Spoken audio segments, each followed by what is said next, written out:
नमस्ते फ्रेंड्स। दिन के 24 घंटे हम सभी के पास होते हैं और हम सभी अपने घर में वही ऑर्गेनाइजेशन और क्लीनिंग का सारा रूटीन फॉलो करते हैं। फ़र्क सिर्फ इतना होता है कि जिस काम को मैं मंडे को करती हूँ, हो सकता है आप उस काम को ट्यूसडे या वेडनेसडे को करते हूँ, या हो सकता है कि जिस काम को मैं मॉर्निंग में करती हूँ उस काम को आप बाद में करते हो, इवनिंग में करते हो या दोपहर पे करते हो। पर हम सभी होम मेकर्स का एक ही मकसद होता है, अपने घर को ऑर्गेनाइज रखना। और कभी कभी हमें इन रूटीन में छोटे मोटे चेंजेस भी करते रहने चाहिए, ताकि हमें इन कामों को करके कभी बोरियत फील ना हो। क्योंकि घर के वही वही काम हर रोज़ करने से मन में थोड़ा सा तो आता है कि क्या यही काम रोज़ रोज़ करना। पर अगर हमें अपने घर को सुंदर दिखाना है और ऑर्गेनाइज रखना है, तो हमें इन चीज़ों को तो फॉलो करना ही पड़ेगा। तो इसलिए मैं अपनी ज़रूरत और सहूलियत के अकॉर्डिंग समय समय पे इन रूटीन्स में कुछ चेंजेस भी लाती रहती हूँ, जिससे इन कामों को करने में मुझे बोरियत भी फील नहीं होती और मेरा सारा काम बड़े ही आसानी से हो जाता है। अपने घर को प्रेजेंटेबल बनाने के लिए हमें सबसे पहले उस एरिया पे फोकस करना चाहिए जो हमारे घर में एंटर करते साथ सबसे पहले आता है। तो मेरे घर का जो एंट्रेंस है वो मेरे घर के हॉल से ही स्टार्ट होता है।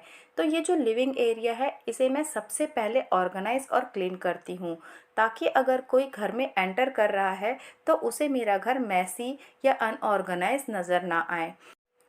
जब भी मैं अपने घर की क्लीनिंग का काम करती हूँ तो मैं इस बात का हमेशा ध्यान रखती हूँ कि जो डस्टिंग का काम है वो मैं पहले करूँ और जो मॉपिंग और झाड़ू लगाने का काम है वो मैं बाद में करूँ।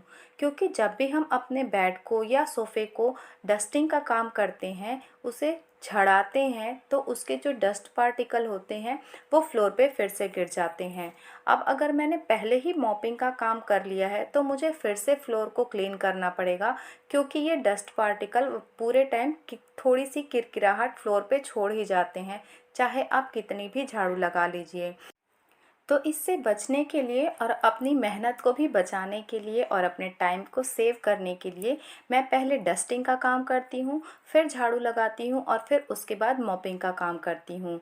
तो इस तरीके से सीक्वेंस से मैं अपने काम करती हूँ और मेरे सारे काम समय पे हो जाते हैं और मुझे किसी काम को दोबारा नहीं करना पड़ता।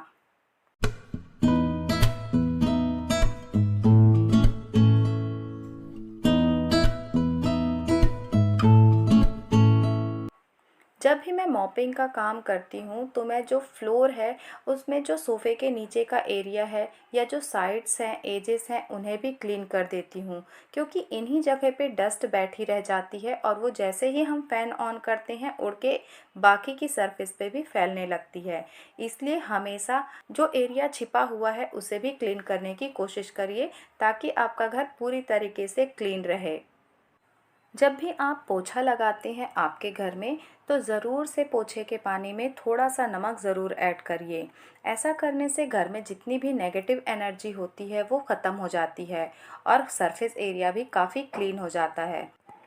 हम अपने घर के लिए काफ़ी सारे रूटीन्स तो बनाते हैं, उन्हें फॉलो भी करते हैं, पर कुछ काम ऐसे भी होते हैं जिनके लिए हमें कुछ रूटीन बनाने की कोई ज़रूरत नहीं है। बस आते जाते चलते फिरते हम इन कामों को कर सकते हैं, या यूँ कहें कि बस 2 सेकंड का समय लगता है और हम इन कामों को सही तरीके से कर सकते हैं। जैसे कि हमारे घर में जो भी सामान आता है उसे हम अक्सर सामने जो भी टेबल या जो भी एक चीज़ हमें दिखती है, जो हमें फ्लैट एरिया दिखता है, वहाँ पे हम रख देते हैं। पर जैसे ही हमें समय मिल रहा है या आते जाते हमें इन चीज़ों को उनकी सही जगह पर रख देना चाहिए। इसमें कोई ज़्यादा खास समय भी नहीं लगता और इसके लिए कोई क्या ही रूटीन बनाएगा। ये तो आंखों के सामने जो चीज़ें नज़र आ जाएं उन्हें उनकी सही जगह पर रखते जाइए।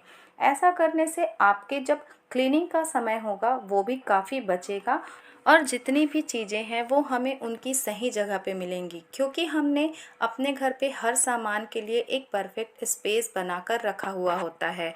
जब कभी भी आपको लगता है कि किसी एरिया में आपको काम करने का मन नहीं लग रहा है या आपको उस जगह में थोड़ी सी बोरियत फील हो रही है, उस जगह की चीज़ों की सेटिंग में थोड़ा सा बदलाव कर दीजिए। आप पाएंगे कि उस जगह में एक अलग ही एनर्जी आ गई है और आपको अब उस जगह में काम करने में काफ़ी अच्छा लगेगा। आपने अक्सर देखा होगा, जब भी हम अपने घर को रीसेट करते हैं, हम थोड़ी सी चीज़ों की जगह बदल देते हैं और उस कॉर्नर की वाइब ही चेंज हो जाती है और हमें वहाँ पे बैठना और काम करना भी अच्छा लगने लगता है।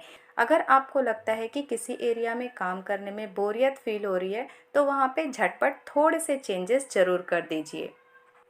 कपड़ों को धोना और सुखाना और उन्हें फ़ोल्ड करना, ये भी हमारी एक रूटीन में ही आता है, या यूँ कहें हमारी डेली रूटीन का एक पार्ट है। पर कभी कभी ऐसा भी होता है कि हमारे पास इतना समय नहीं होता कि हम सारे कपड़ों को फ़ोल्ड करके रखें, या हम सारे कपड़ों को तुरंत आयरन लगाएं, प्रेस करके उनकी सही जगह पे रखें। तो ऐसे में आप एक अलग से ऑर्गेनाइज़र या बड़ी बास्केट रखिए।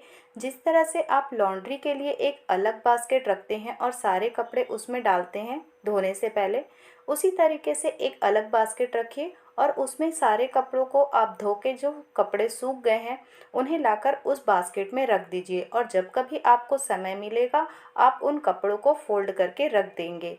ऐसा करने से आपके घर के किसी भी कोने पे कपड़े का ढेर नहीं लगेगा। और जिन भी कपड़ों को आपने फोल्ड कर दिया है उन्हें ऑर्गेनाइज़र में अरेंज करके अलमीरा में लगा दीजिए। इस तरह के जो बैग होते हैं इन्हें आप रीयूज़ कर सकते हैं अपने साड़ियों को ऑर्गेनाइज़ करने के लिए या किसी और दूसरे कपड़ों को ऑर्गेनाइज़ करने के लिए। मैं खासकर साड़ियों को इस तरह के बैग में ही रखती हूँ।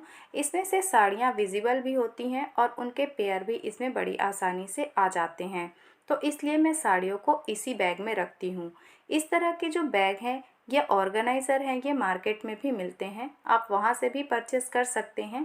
पर ये जो बैग हैं मेरे पास, ये मेरे पास दूसरी चीज़ों को जब मैंने परचेस किया था तो उसके साथ आए थे, जब मैंने बेडशीट वगैरह या दोहर वगैरह परचेस की थी तो इन्हें मैं as a sari organiser use करती हूँ।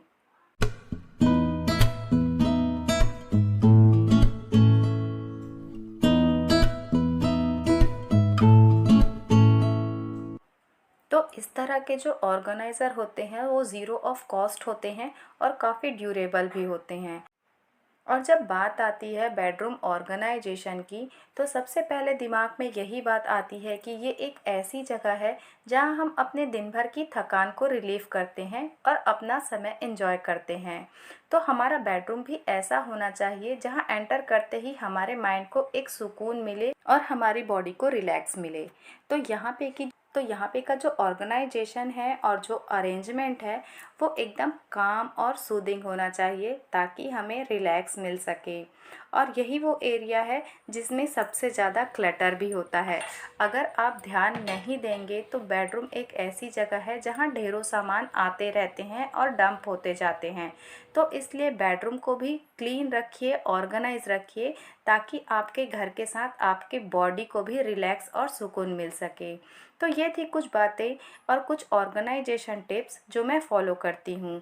अगर आपको इनमें से कोई भी बात अच्छी लगी तो वीडियो को लाइक ज़रूर करिएगा और फैमिली का हिस्सा बनने के लिए हमारे चैनल को सब्सक्राइब ज़रूर करिएगा।